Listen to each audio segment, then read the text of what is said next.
we go. Yeah, we must be streaming. Things got quiet. Oh, yeah. There's a wiener on the screen. I thought he fixed his camera. This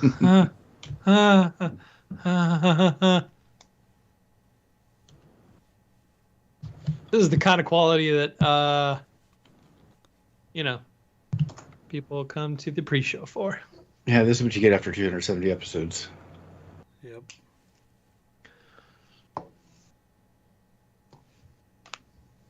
Indeed. You know what?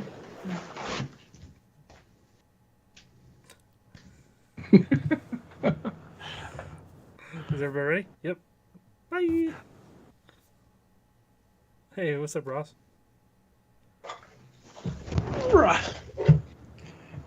Dr. Carroll in the house.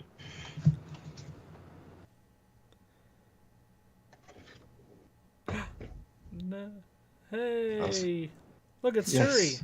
What's up, Turi?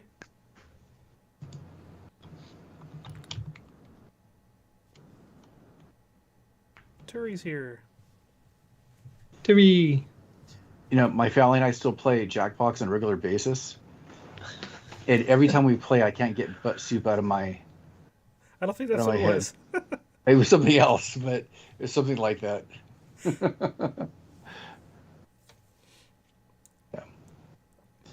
All right. I'm ready if you guys are.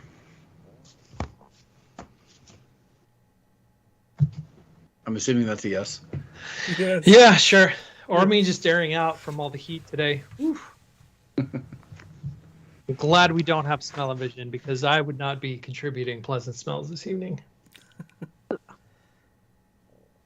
Okay, I'm just not going to comment on that one. Yep.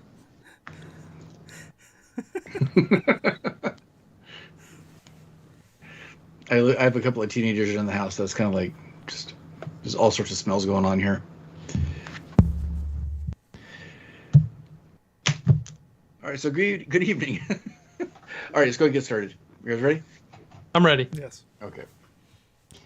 What's up, Internet? You're listening to the Making Geeks podcast, a podcast for makers, families, and geeks. What's up, gentlemen? What is happening? How are you doing on Evening. this sweltering August weather, at least where I am right now? It's actually pretty Sweltering nice. here too. It's pretty nice right now. Really? We finally got our first break in it. Yeah. I always got to rub it in from North Carolina. Oh, it's yeah. It's been really wet though this year. Like super rainy thunderstorms. I think rain is something we only read about in books here right now.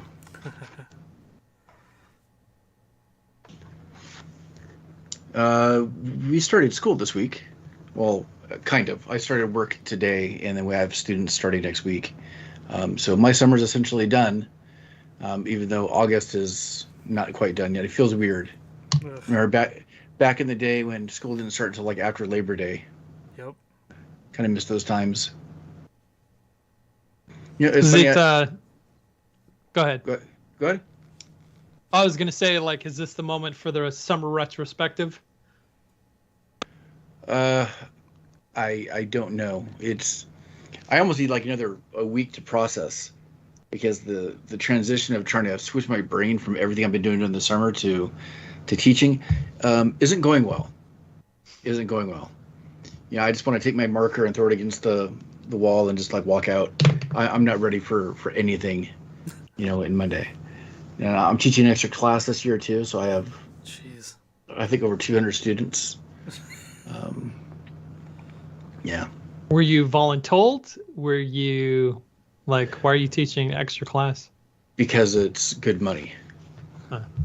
Call it a 1/5. So teaching one extra class, you get an extra 1/5 of your pay. So yeah, it's worth it for an extra 50 minutes of work each day. So doesn't mean I like it, but I like money even more.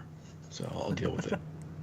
And it's an extra animation class, so I guess I can't complain too much. Could be No, worse. it's not too bad. Yeah. Oh, it could always be worse. So, other than that, I put out a video. What? Yeah, you did. Hold on. It was witty good. God, it's weird when I'm wearing both headphones. I have a hard time hearing and speaking, but when I take one off, I do actually do a lot better. Yeah. So I released a video earlier this week on Tuesday, and I'm almost done with all my video obligations. Now I have one more to go, and hopefully that'll be out in the next. Actually, I can't release it till the 16th. I think there's an embargo on it. But that's my last required one, and then I finally get to the honeydew list of videos and stuff. So. What have you guys been up to?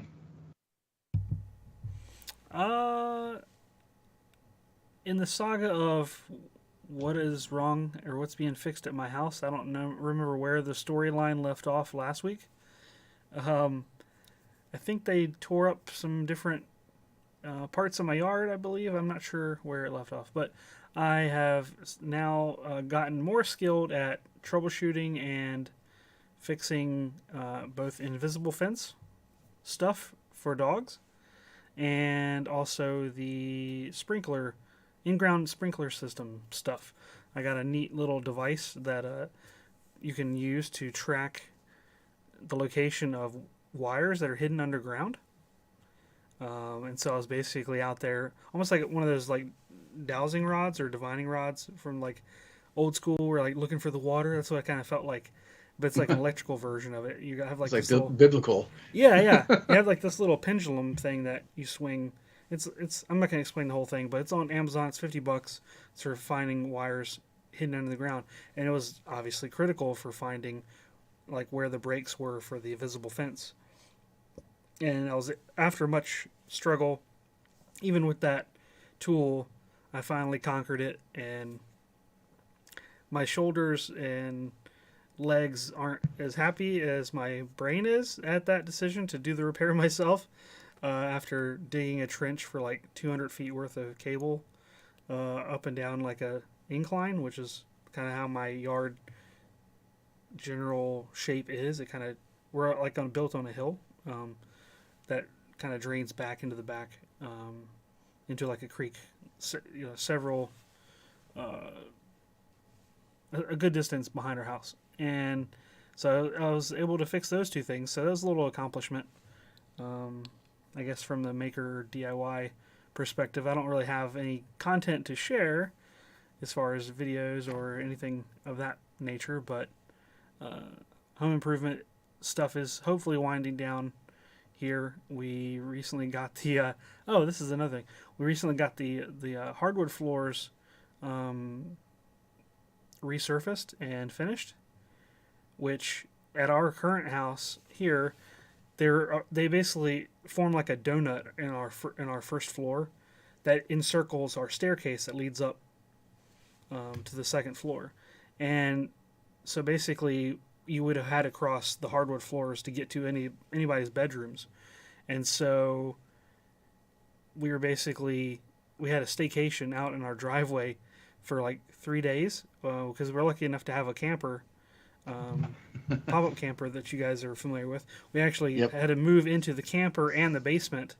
So we were able to access the basement through a walkout in the backyard, but we were not able to use the other 2 floors of our house for 2 days. So that was kind of fun, like a little mini camp out kind of thing. But the hardwood floors look amazing. They look practically brand new. Getting like a lot of like dog scratches out and like, just general use over, I don't know how long, when they were originally installed. It's at least 10 or 15 years probably.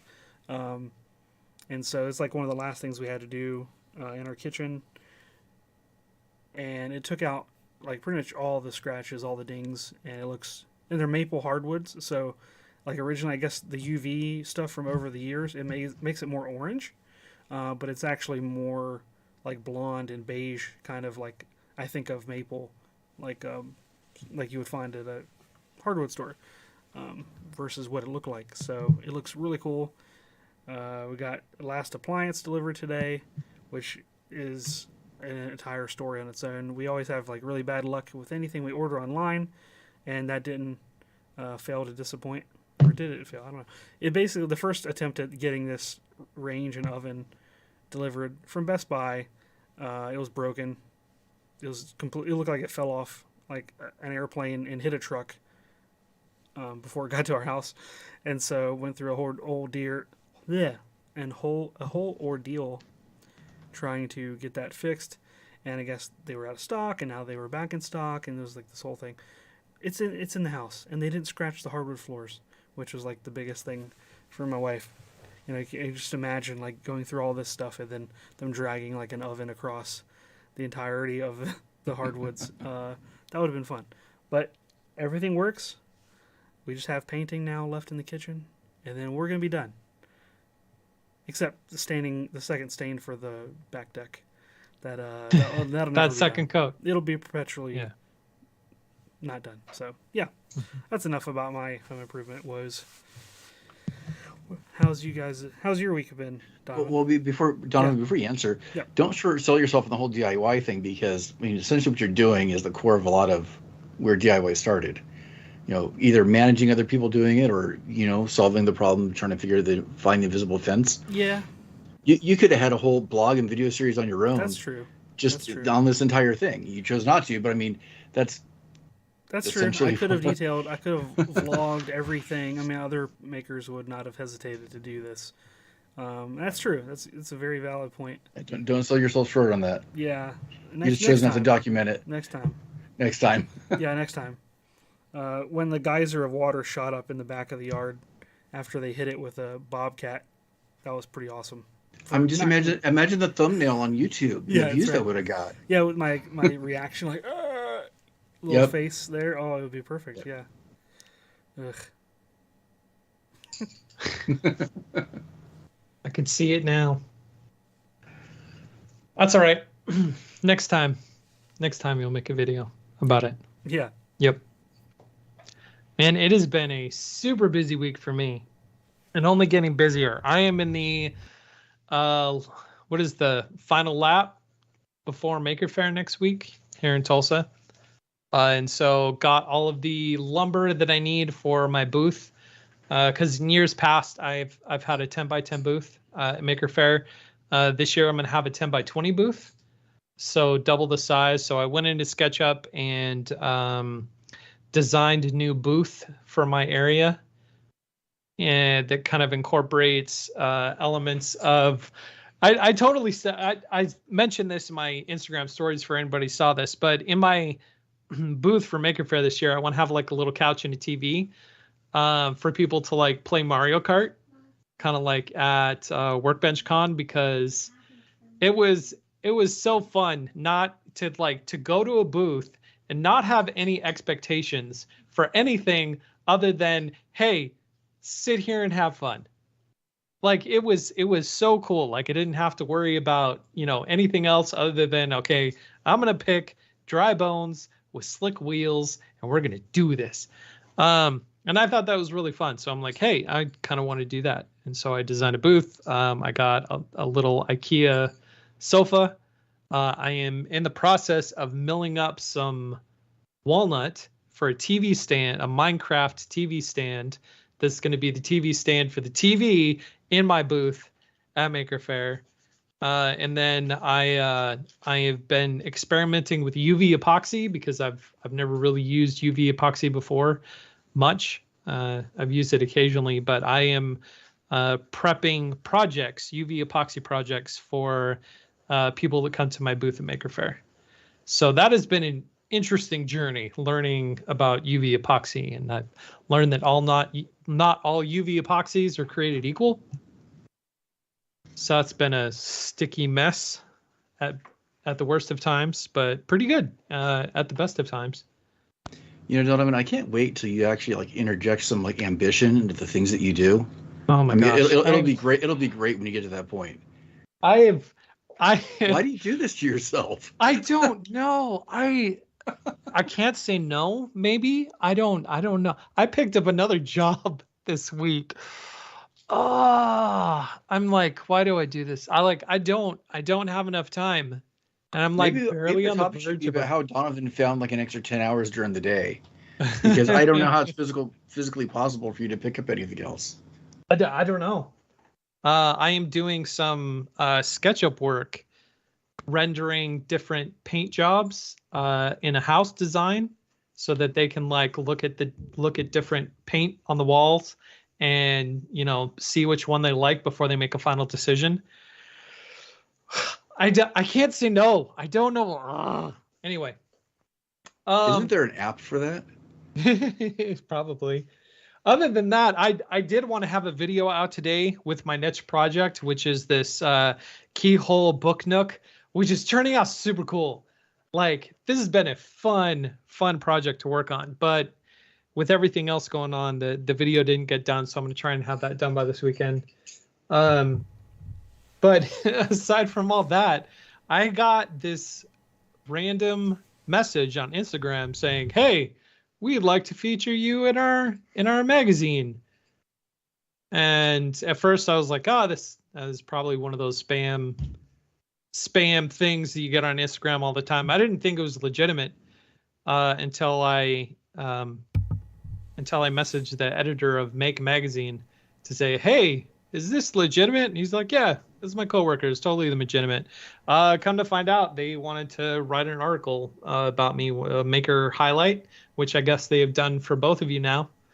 And so I rounded us off.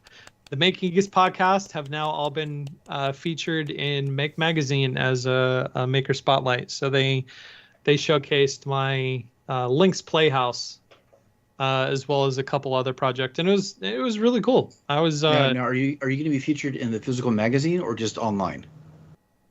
As far as I know, all three, because I was on the blog and then I went out on the newsletter. I don't know. I guess we'll find out. Because I was never in the actual magazine. I was on the website. Oh yeah. Yeah. But yeah, it was pretty cool. I hope it helps. Yeah. I hope it helps. Yeah. It's funny because my geeking out that I was going to say for the end is related to that. I wanted to mention that Nicole and Turi from When Geeks Craft are physically in the latest issue. Yeah. That's an awesome article. Maker Faire, yeah. Or Make Magazine, excuse me. So that was really cool. So yeah, definitely didn't want to forget that. But I love I love it whenever we come across, or like even just like everyday life, I come across an article or a video, or even my students that'll start talking about a maker, and I go, I know that person, I'm friends with them. I love being able to do that, and even more so with everybody else, and Donovan and Geekscraft. I love it. Keep it going. Yeah. So I am holding it together by shoestrings at the moment as best I can, and it's been super busy and fun. That's my week. Man, sounds like we all need a nap. Gosh. Yes. Although I did have an interesting revelation last week. You know how we had the conversation about the Haunted Mansion and how I thought everybody knew the story of the Haunted Mansion, and it turns out nobody else listened to it? Yeah. I went back and I was like, okay, is everything from my childhood like secluded in this little bubble that I thought everybody experienced in their own childhood? For example, Bugsy Malone. Have you guys seen or heard of Bugsy Malone? Yeah. No. Yeah? Mm-hmm. Oh, man. Okay. See, Bugsy Malone was another one of those things that I thought everybody knew and loved and knew all the songs from and sang and all that other kind of stuff. It's this musical that they did. It's a mob style musical where all of the actors are kids. So it's kind of interesting how gruesome they make it, considering it's just kids, and they replace like bullets with cream pies. And so they have these guns that shoot these little cream pies, and it's like, like. Wait, that was starring Scott Baio and Jodie Foster. Yeah, Scott Baio and Jodie Foster. I think it was like their first things. 1976. But I loved that movie as a kid. Knew all the songs. My kids and I still sing all the songs. Apparently, not everybody experienced that as a kid like I did. So I'm sitting here thinking, like, what else from my life is like not ubiquitous to, everybody. That's another one. So if you haven't seen it, which come to find out, is a lot more people than I thought it was. Go watch Bugsy Malone because it is a fun time. It's a fun movie. Never heard Speaking of making things, I want to make one of those cars from that movie. That would be so cool because what they did is they had these like old cars, the frames of all of these old cars, and they replaced the engines with like bicycles. And so the drivers were like pedaling around kind of like Flintstones, but it was in these gangster style cars. It's so cool. And they have the suicide doors that open up and they pew, pew, pew, pew. And it's, yeah, you have to watch it. You have to experience to understand how quirky and fun it is. But it's cool. Go watch it. Next week I can come up with another one that I grew up with. It should be an ongoing segment. We should I know. have like a little stinger and stuff. I know. All right. Yeah, I think my first So that's your exposure to gangster stuff that I can recall as a kid is probably Who Framed Roger Rabbit. I don't know. And like the characters in there, I don't really remember any other gangster related things that I've as a kid. I don't know. I think the gangster stuff that I remember is just the episodes of Bugs Bunny. Right. Where they were featured. Yeah, that's true. It's cool. The songs stick in your head. Every time the kids and I go downstairs, we're always like down, down, down, down, down, down, down, and down. Because it's a song in the show. That sounds familiar to me, but I don't... Yeah, it does too. I Really? think it's probably had other iterations. Yeah, down and out. Down the rabbit hole I go. All right, cool. I know. Did you listen to the... Speaking of like, if this is going to be a recurring thing, did you listen to the Haunted Mansion story? No. Homework.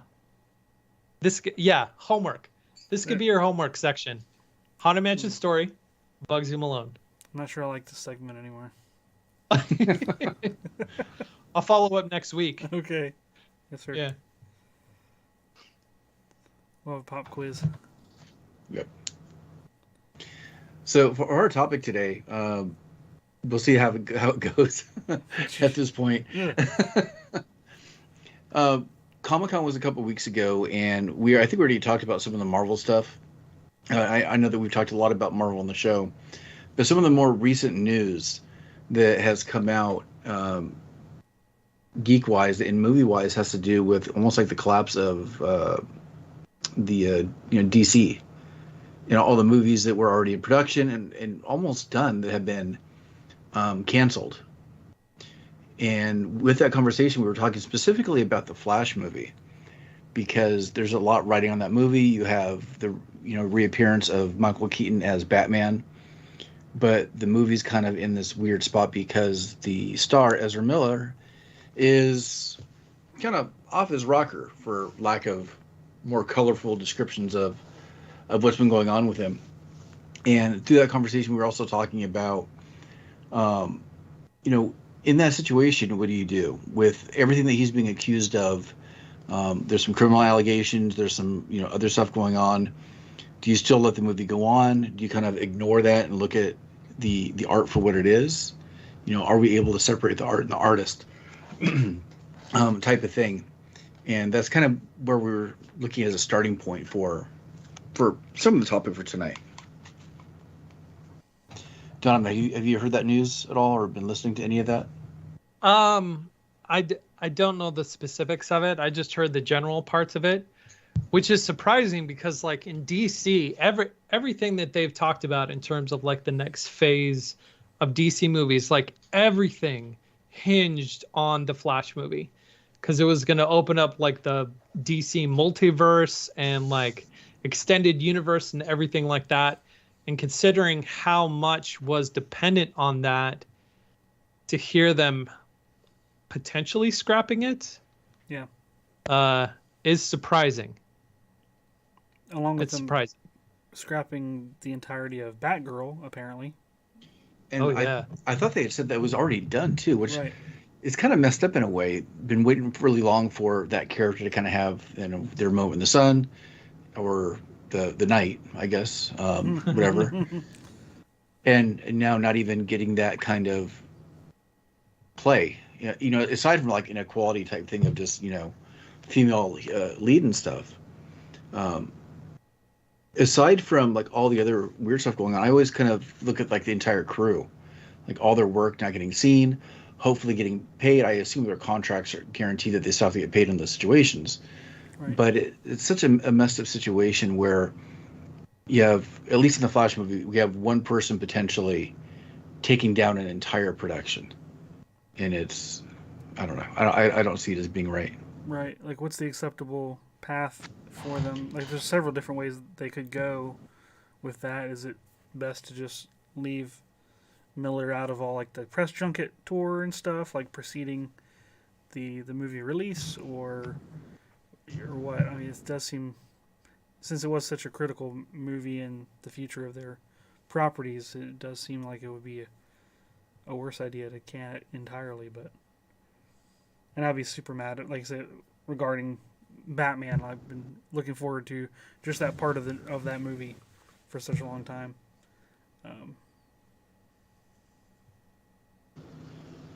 But you saw old Spider-Man and now you want to see old Batman? Yeah. Yeah. So if we were arguing this point, your argument would be, Sean, that yes, you can and should separate the artist from their work. I don't think I would ever say should, at least in this context right here. I think people have their own set of ethics that they kind of have to follow for whatever they think is right. And I don't think that every situation is equal either. For instance, Roman Polanski, with what he was accused of years and years ago with the child, was a molestation or something involving kids that just didn't seem right. He was banned from Hollywood for quite a while, and I think that's completely the right call. But in some other situations, like this one here with the Flash, with Ezra Miller, based on what I've heard in the news, I don't think those two situations are quite equal. Not saying that I support what Miller has done, but I don't know. It's tough. I want to maintain some sort of sense of ethics and standards, but at the same time, thinking about everybody else involved, because it seems like other than victims and a single thing with Miller, I don't think that his behavior is reflected in the movie. He's not the director. He's not the writer. He's simply an actor that is supposed to be doing what he's told to do. Right, and that's a good point too. Like a lot of the examples that we'll probably bring up after this, but more so with the Flash, have to do with, like as you alluded, like there's more than just one person that's responsible for the output of that. There's more than one person, Ezra being part of the final product. Mm-hmm. So is it like a one bad apple kind of situation, or throw out the bad apple and keep the rest of the good apples, or there's a lot more writing on it from other people's creative perspective than just his. Shouldn't let that one sink it. But yeah, with everything that's happened in Hollywood in the last, was it 5 years now? Mm-hmm. Since the big Me Too movement that actually was trying to bring a little bit more of this to light, hopefully creating environments that are more preventative will help prevent it from having to be so reactionary after the fact. I'm hoping. I don't know how feasible that is in Hollywood. My short time working there, it's tough. Right. Yeah, I think it's been a little bit more than 5 years. Like the earliest I can remember this being like a thing was Kevin Spacey in House of Cards. Like that's the first time I think I ever. It wasn't that long ago. Yeah, well, yeah. It was more than 5 years though, wasn't it? Harvey Weinstein. Not by much.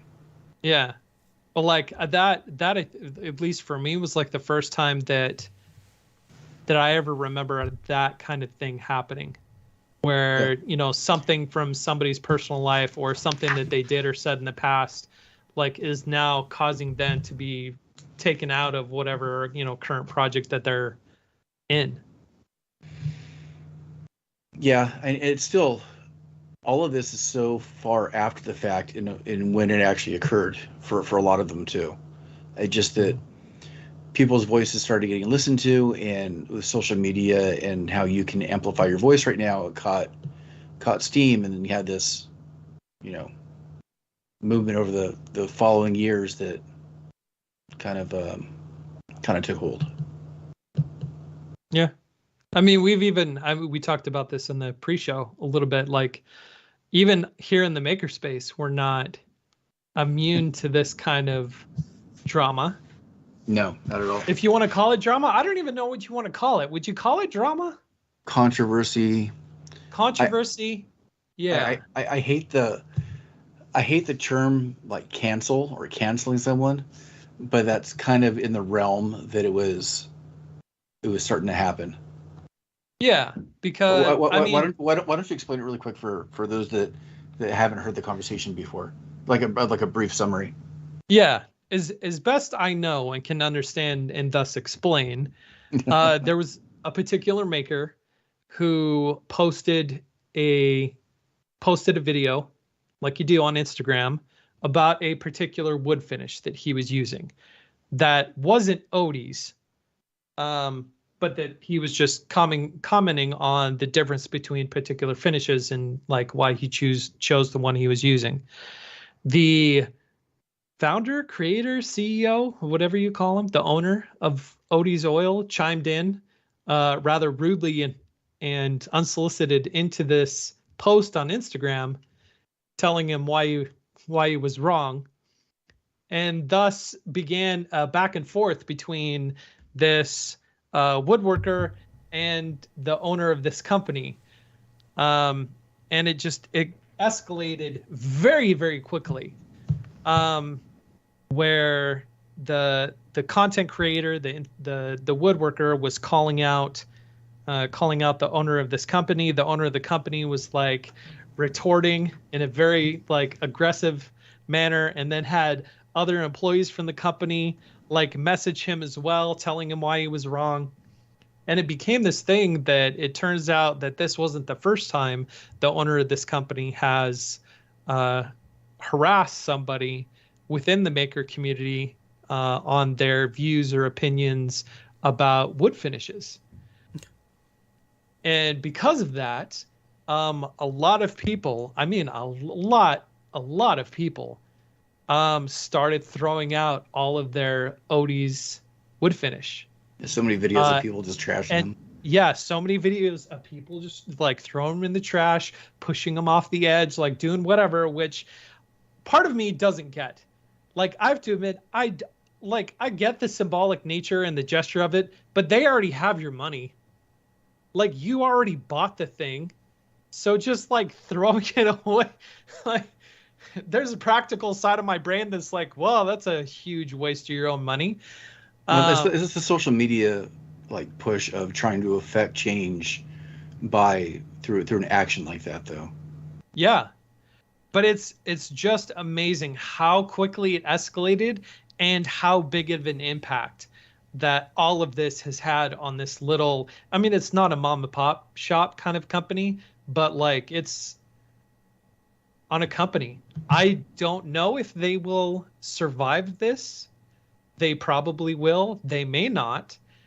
But just the immediate impact that all of this had on this company as a result of, the owner of the company being snippety on Instagram was just surprising. So, Donovan, what if Odie's came to you tomorrow and said, you know what, I want to sponsor your booth for Maker Faire. All you have to do is make a video using our finish on that TV stand, and we'll pay you $5,000.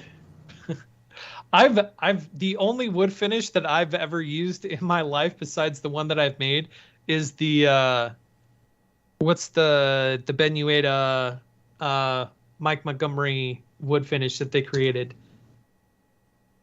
The company that they started is like a Maker brand thing, or I yeah, it's like name.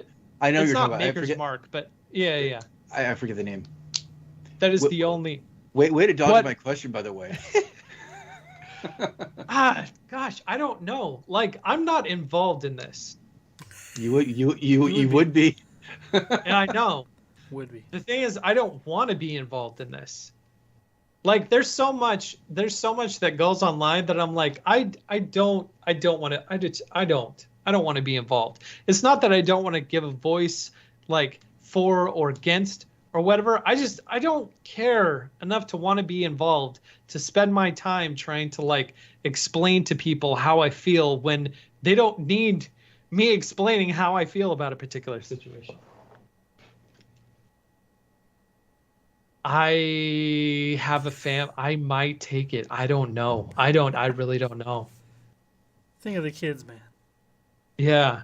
In some ways, it's kind of a tame example, because it sounds just like a hissy fit match, that's happening, and a CEO that doesn't know how to keep his mouth shut. Like a lot of CEOs of the last couple of years that probably should not be talking about that without their PR filtering it first. The stakes of that are like fairly low. We almost got, I don't want to speak for anybody else, but in one of our one of our Discord groups, when the making fun show came Making out, fun, and the whole thing with Dresden being accused of stealing an idea and stuff like that, and Dresden and I talked about the whole thing at Workbench Con.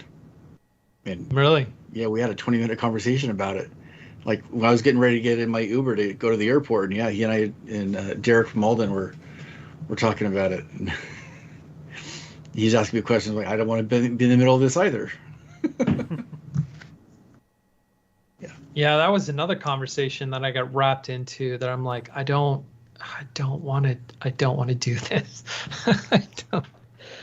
Because it's like, in all honesty, another, like, regardless of what the controversy or the topic or whatever, having another white guy like throwing out his opinion into the ethos, like, doesn't mean anything.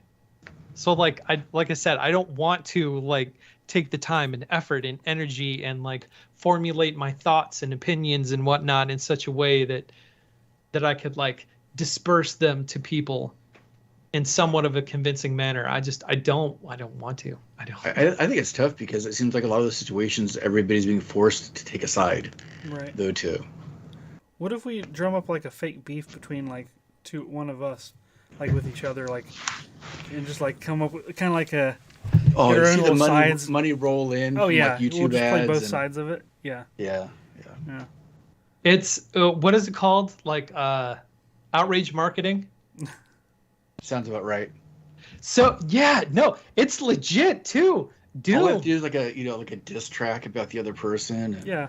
And they hit us back. How beards are better, and then you're like, no, man. There it is, right there. There's the basis of our future feud. Get some beard oil controversy going on too. That'll add some funness to it. I still got my beard oil from Workbench Con, so yeah. I think that company never called us back for the sponsorship either. So maybe because they saw my face on one of our lives one time, was like, This is me with not having shaved in a while. So no, it's I don't know. Part of me in the topic of like, can you separate the artists from their art? Like, part of me wants to say yes, because art is totally subjective.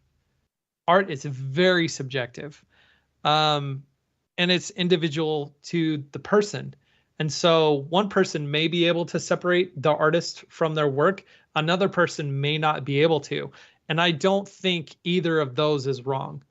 The person who can't separate the artist from their artwork, I can understand how they can react to hearing news or information about an artist or an actor or, a business or whatever. Like I can understand that. I can also understand the person who can separate the artist from their work. And that's, I think, go ahead. You brought up a good example before I think before we went live, talked about like Michael Jackson. Like Michael Jackson songs are still played everywhere. There's still a little bit of controversy about whether or not the things that he was accused of, if he actually did them. People tend to forget pretty quickly because they love his music so much. Um, but you phrased something in an interesting way early on in the conversation about should somebody still support or listen to or watch something that, if the person's been engaged in things that are less than favorable, and I'm putting it very lightly there. Mm-hmm. And I'm only asking this because I value yours and Wes's perception on this. Do you think there's certain situations where people just should not continue to listen or follow whatever material is produced based on the actions of that person because it seems like it gives them further credibility to continue doing what they're doing? See, even that you have to split into, is it something that somebody's doing or something that somebody has like done in the past?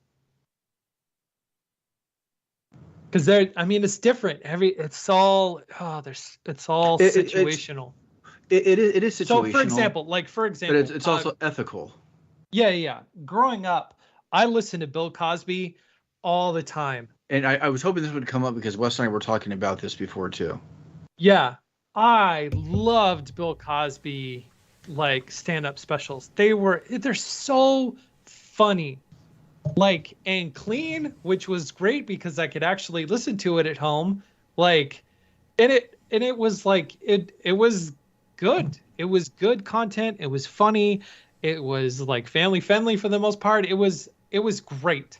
Like, I loved listening to Bill Cosby growing up, and like for years and years and years, like, he was America's dad on the Cosby Show. Yeah, he was. That said, ever since everything came out, like, I have not listened to Bill Cosby after that. It's weird. There's a lot of things that growing up in the 80s of people were put on pedestals of being like role models. So Bill Cosby is like one example. Not quite the same conversation, but still related in a way. I used to watch a lot of like wrestling, like Hulk Hogan and Roddy Piper and all those guys. And, the message they would put out about, eat your vegetables, America's great. And it turns out they were all doing steroids and like this really weird perception of people being better and more trustworthy than what they were. As an adult, you hit that reality and like, oh man, I don't think I want to, follow anybody anymore. Right. Bill Cosby definitely being one of those. I mean, I loved his comedy too. And it's funny, him more than most others, I struggle with the ethics of it. But because of the Cosby Show. He's no longer in prison, so does that revert all the negative feelings? You know what I mean? Like, where? No, because I don't think it's about prison. I think it's. I'm pretty confident that he did those things. Right. Will I ever know the full truth? No. I don't think it should matter either. Right. It just taints it. Yeah. The legacy is varnished. It's tough. Back to the finish. Yeah, I think.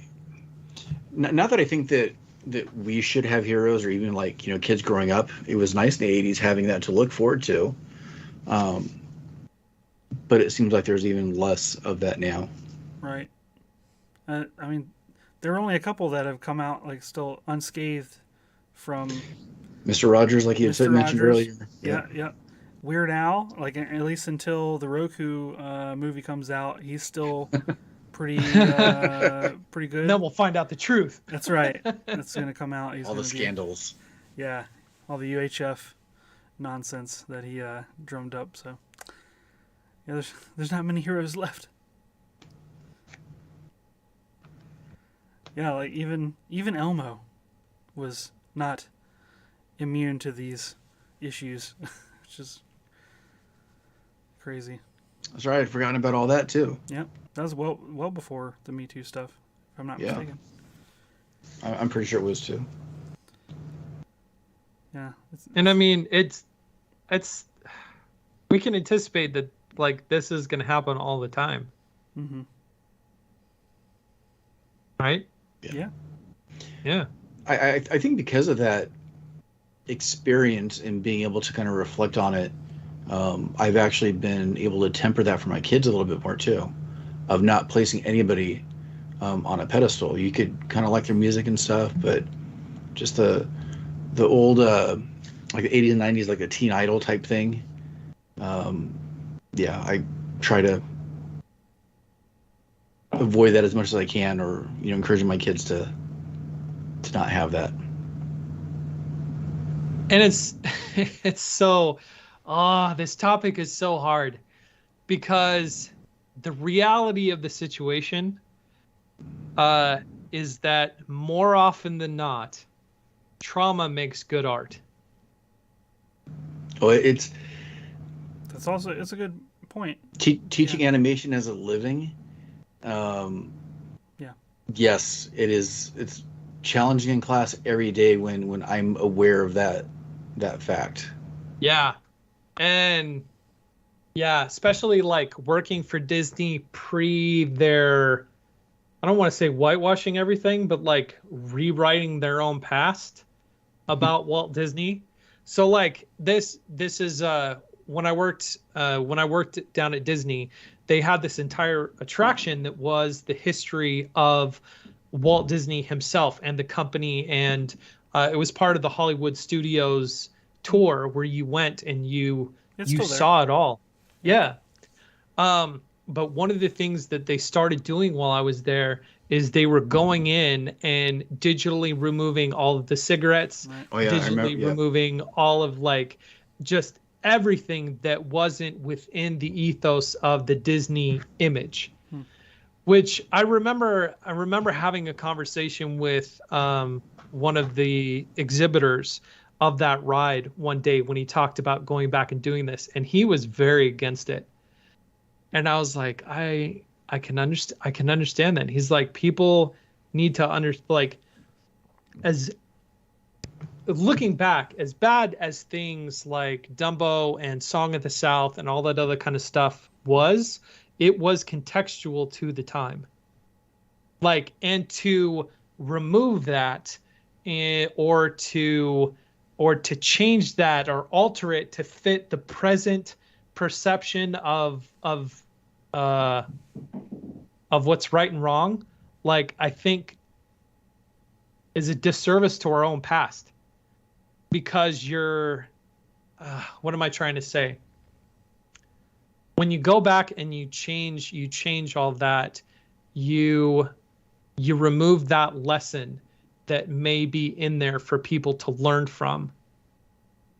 Like Song of the South. Like, people, it's hard for people to learn racism is bad when they can't go back and look, hey, these were the effects of racist views or ideologies or like anything like that.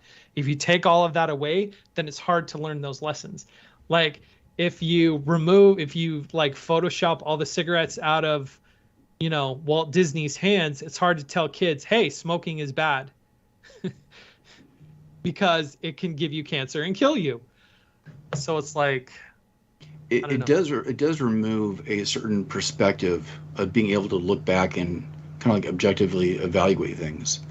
Wes and I were actually talking specifically that same topic before we even started recording. We're kind of kicking around the topic. Yeah. Disney cigarettes, that topic? No, just the thing about looking at people's actions in the past. I'm talking more like historical and stuff. And trying to pass judgment on people for behaving a certain way at a certain time when it was culturally acceptable, or when just that's when things were. So applying a modern understanding and sensibility to a time that wasn't quite there yet socially. Right. Yeah. It is. There is a line that's hard to follow with, like, when you continue this train of logic, I guess. Mm-hmm. I mean, a lot of that could apply to even like the Civil War statues and all that sort of stuff. It's not so many steps away from that subject as well, which is yeah. Not that it matters a personal opinion, but I was actually, I won't even say it. Right. Yeah. It's I wasn't not necessarily so far happy removed about from it. that. Yeah. I wasn't necessarily happy about those changes. Okay, so here's the question. Is it easier to disassociate the art from the artist when the artist is not part of the art? Like if they're photoshopped out? No, not that they're photoshopped out. So, Yeah, like okay, so you have... enough time has passed, right? No, not even enough time has passed. Say you have an actor who it turns out is an abusive alcoholic.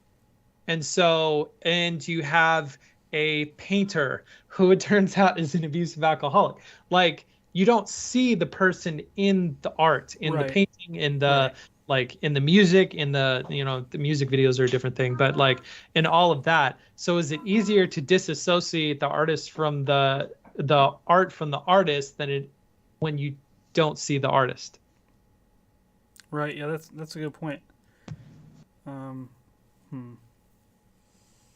It is easier, I think, but should it be easier? Should it be equal? You know, like if we find out some sort of manuscript that completely upends the legacy of Leonardo da Vinci. Like, will the Mona Lisa be taken down? You know, will the Sistine Chapel be? You know, the Michelangelo, you know, all the Ninja Turtles. If the history of the Ninja Turtles is like super, way more screwed up than we thought, you know, like, do all the works of all those people, does it invalidate all that, or do you put like a little asterisk beside it and say, you know, everybody, these are all human created things, and along with that, there are human complexities as well, or you know, it's weird. I wonder how much of this is really a more modern dilemma, though, because of how much information we have on everybody now.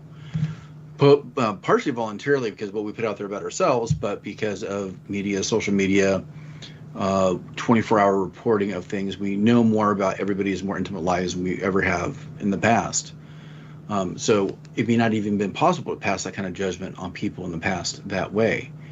It seems to be a growing modern problem because of the availability of information. So I think the time aspect still somewhat matters. But then the other part, Donovan, what you're saying about actually not seeing the person present, like physically attached to the art. Yeah, I think it's tough. And I don't know, it's probably a little bit of my bias looking at a painting that is somewhat static. It does not seem to be the same as a moving picture. Yeah, that's my, or even music. I think music is even just as powerful because of lyrics and what is said in a song too. Right, which I forget the name of the song, but there was like the one Christmas song that's like, oh, you know, everyone loves this song universally, and then like, oh, let's super analyze. Baby, it's cold outside. Yeah, Baby, it's cold outside. Let's overanalyze the lyrics, and then like, oh, we actually never really liked the song to begin with. You know, is that another example of that? Like, I mean, I love Elf. It's in Elf that surely Elf and Zooey Deschanel can't possibly. When somebody first had the conversation with me about that song for me to actually listen and pay attention. Right. I was actually a little bit upset. I'm like, man, can't you just leave me in my ignorance? Right. Because there's no going back. Right.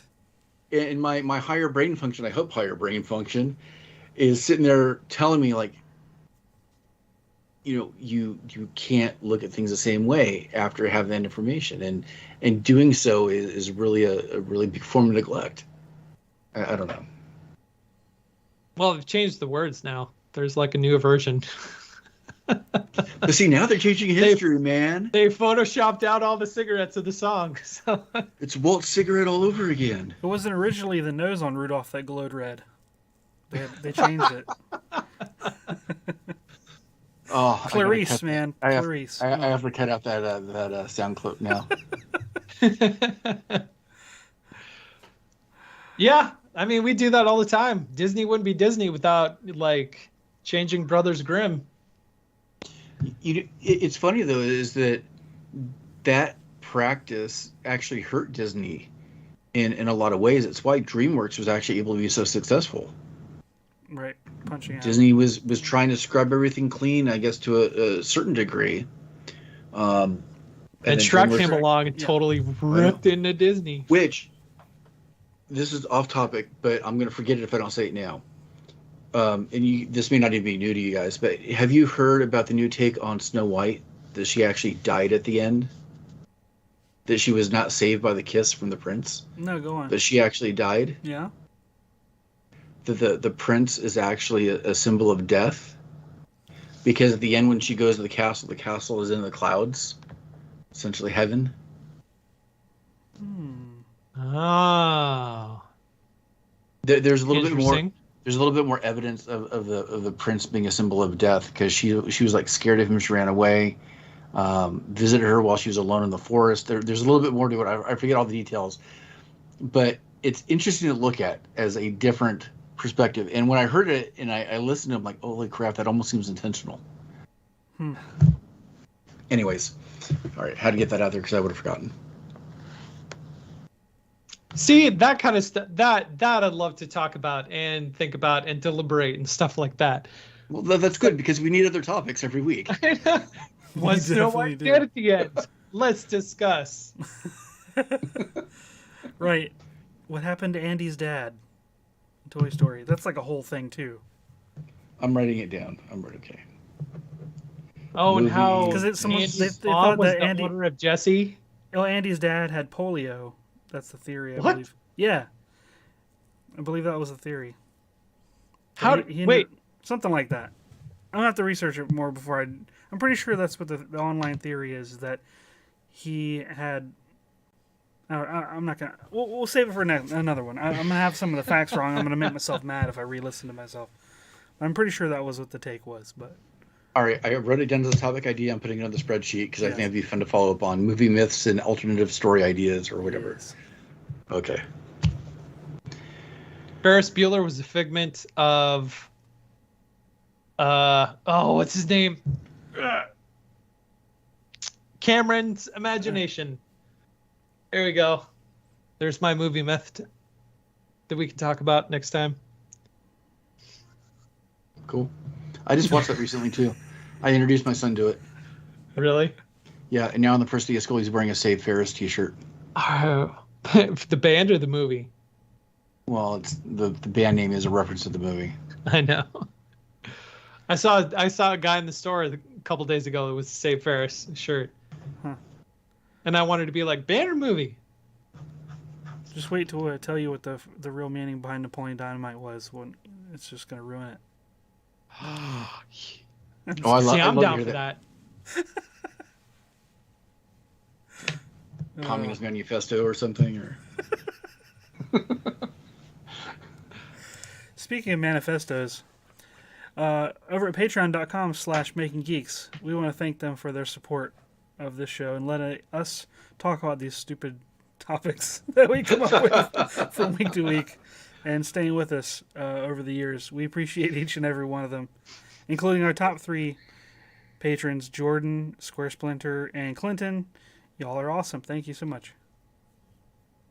And I mentioned this at the top of the show. I kind of want to mention it here. We are 29 episodes from episode 300. I don't know how many podcasts out there can say that they've hit 300 episodes. Mm-hmm. The ones that do it daily, I'm sure, hit it pretty quick. But for a weekly podcast, that's pretty big. I thought it was pretty cool. Yeah, for a couple of dudes on different parts of the country, yeah. being able to do this for this long is pretty good. I agree. Yeah.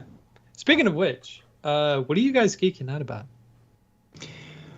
I'm glad we're doing this because we missed it last week, and I wanted to talk about it. In fact, I have 2, so I'm going to make up for not doing it last week. First is I am geeking out even more about Light and Magic, which is a documentary on Disney Plus about industrial light and magic. I talked about it a couple weeks ago before it came out, but now it's out, and I watched it, and I'm watching it a second time.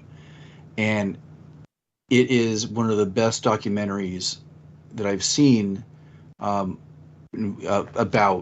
that whole company, the situation, the movies.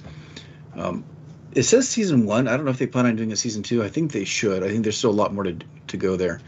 But one of the things I like the most is that a lot of the stuff I'd not seen before, even all the documentaries that have already been produced, there's footage that I've not seen before. There's conversations that I don't think have happened before.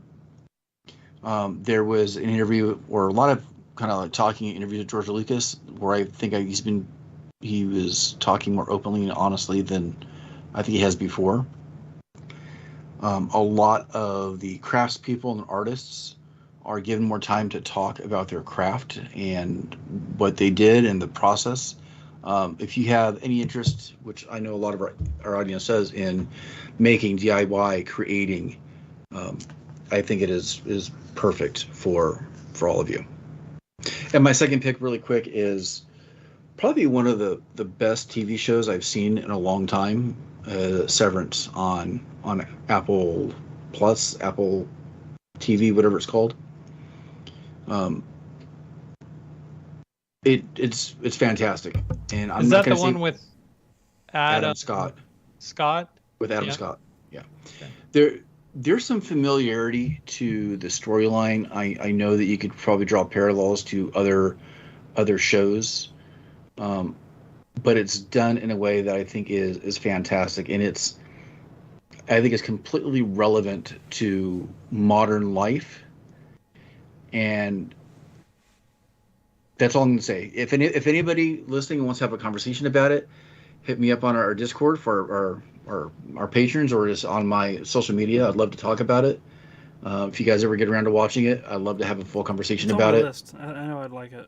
Yeah, it's so applicable. Like a couple of days after I watched like 2 or 3 episodes, and I was driving the car, and I felt like I had almost the same experience that they experienced during the show. But you kind of have to watch the show to understand what that might be. So. Yeah. Severance Speaking on of, yeah. Speaking of contacting on social media, while we're on the topic, if you want to talk to Sean about Severance, and your opinions or thoughts or whatever, he could be found at Geek Builders. If you want to talk to Wes about home redesign disasters, I'm sure you can empathize together if you have your own story. You could reach out to him at Geek Builders. If you want to talk about being totally overwhelmed because you don't know how to say no, reach out to me at Once Upon Workbench. I would love to hear how you cope. I'm at Geeksmithing, but that's cool. What did I say? Geek Builders. Again? It's fine. Well, Sean's pulling a double duty tonight, so he gets double the credit. There's no other channel I'd rather be mistaken for. Likewise. Talking about documentaries, Riot Games put out their documentary for behind the scenes of Arcane that I've been going through and watching, and that has been pretty cool. But aside from that, I constructed a paper theater last night till early hours in the morning because it is super tedious but super fun putting together these little multi-layered pieces of art. This one that, if you're in the live stream, I'm holding up is from Princess Mononoke, which is one of my favorite movies of all time, and it is the inspiration for the project that I am working on right now. And so my first piece that I'm putting in this is, a scene from Princess Mononoke. How many layers really is that, by the way? This one, or the one that I'm making? No, the other one. The one that I'm making. 6 layers. It looked like more than that. No, 6 layers. That's a pretty good illusion. It looks like a lot more. I know, it is so cool. I can't decide whether to put 5 layers deep within my little book nook or 6 layers to get like the full effect. That's another reason why I haven't finished the project, is because I'm stuck in this, like, do I do 5? Do I do 6? Do I do 5? I need to go take care of my kids or do something else, and I get distracted and never make like an honest decision. But it's been just the whole light box, book nook, shadow boxes, that concept, that type of art has been a fascinating rabbit hole to go down and to create for stuff that I can keep on my shelf now. It's going to be awesome. Video coming out soon. What about you, Wes? I recently started watching a channel. It's a movie and like media TV show review channel by Dan Murrell, Murrell, and he used to be a writer and a producer and editor for Honest Trailers, which is another channel I really like. And he recently came out a couple weeks ago with a video about Star Trek Picard, and it's titled "Star Trek Picard Broke My Heart," and it's 58 minutes long, so it's not a short video, and not all of his videos are this long, but it was great because it summarized like season 2 of Picard, and it validated all the issues that I had in my head floating around and all the confusion that I had regarding that series, and I have never been as happy to watch something about something that I was so mad about. I don't know, it was really weird. It sort of just like vindicated. It was catharsis for you? Yeah. So he brought so many points that I just like either didn't want to think about anymore or blocked out, and it's really good. Then he has other cool videos as well, and he does like a thoughtful kind of like really well laid out kind of mannerisms and like the way he talks about different media and stuff. So yeah, it's called Star Trek Picard Broke My Heart. I really recommend checking it out if you've seen that series. If you haven't seen it, it's going to spoil like pretty much the entire series, so don't do that. But he has apparently he has a lot of Star Trek content that he's done, and it's a good watch. Cool. Well, we have this. Hold on, I'll cut that part out. Speaking of a good watch,